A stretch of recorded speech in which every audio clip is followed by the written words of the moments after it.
I am Ibrahim Traoré, and today I'm pulling off your masks. It began with a message, concise, deliberate, and delivered in the most public way possible.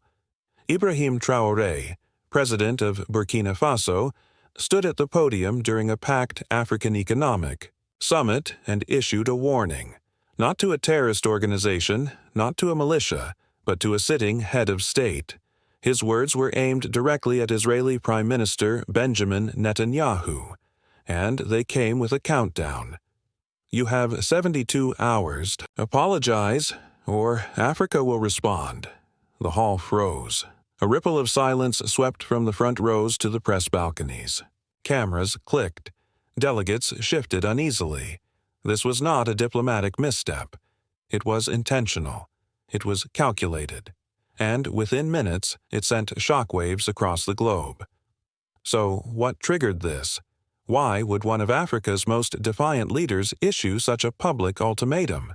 Earlier in the week, reports leaked from a closed-door G7 briefing where Netanyahu allegedly dismissed several African leaders, Traoré chief among them, as political opportunists hiding behind Muslim causes.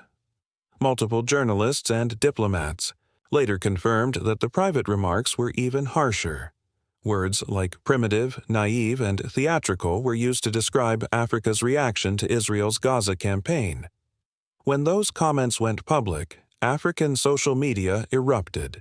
The phrase, "Africa is not your pawn," trended across X, TikTok, and Facebook.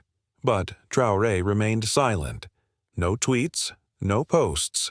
He waited, and then, at the African Development Summit in Addis Ababa, he walked to the podium and delivered what may go down as one of the most uncompromising speeches in modern African diplomacy.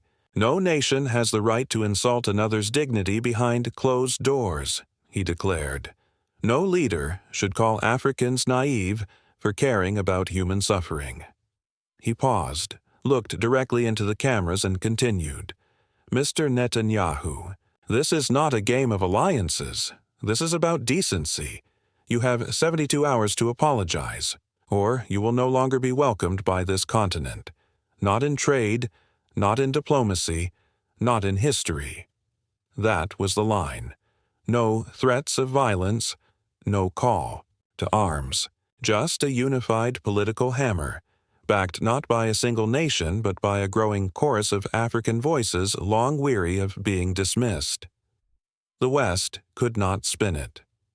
The footage went viral within minutes. South Africa's foreign minister reposted the clip with the words, "Finally, someone said it." Kenya's former UN ambassador tweeted, "This is the future of African diplomacy. Unafraid, unbought." Netanyahu's office issued only a brief, two-sentence denial of the leaked remarks. But the damage was done. The issue was no longer about a single insult. It was about the deeper disrespect African leaders had felt for years, rarely confronted so openly until now.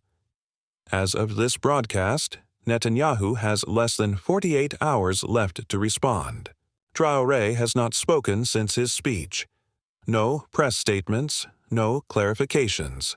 Just silence. Strategic, deliberate silence. But across the continent, something is building. In Dakar, thousands rallied outside Senegal's parliament carrying signs reading, "Africa stands with Traoré, Africa stands with dignity." Student unions demanded a formal African Union condemnation of Netanyahu's remarks.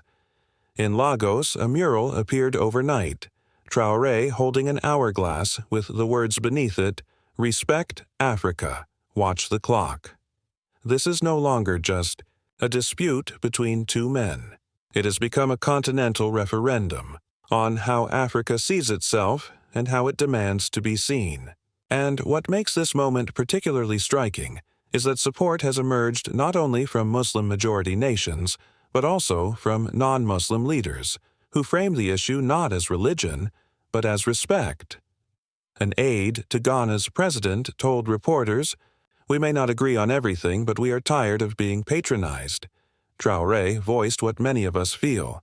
That is what makes this moment so disruptive to the status quo. Because once one leader refuses to bow, others may follow. The question now echoes across global think tanks. What happens if Netanyahu does not apologize? Will the African Union impose trade restrictions? Will Israeli embassies face diplomatic freeze-outs? Could this spark a fundamental realignment in Africa's foreign policy? No one knows for certain, but one thing is clear. This is a fracture point, a shift in power, not through war, but through words. And Ibrahim Traoré has shown he is prepared to go where few African leaders have dared, into open, unapologetic confrontation with a Western-backed government. That requires more than courage. It requires calculation. It signals one undeniable truth: he is not bluffing. So the clock is ticking, the world is watching, and Benjamin Netanyahu is cornered. This is not just about politics. It is about pride, sovereignty, and the future of how Africa is treated on the global stage.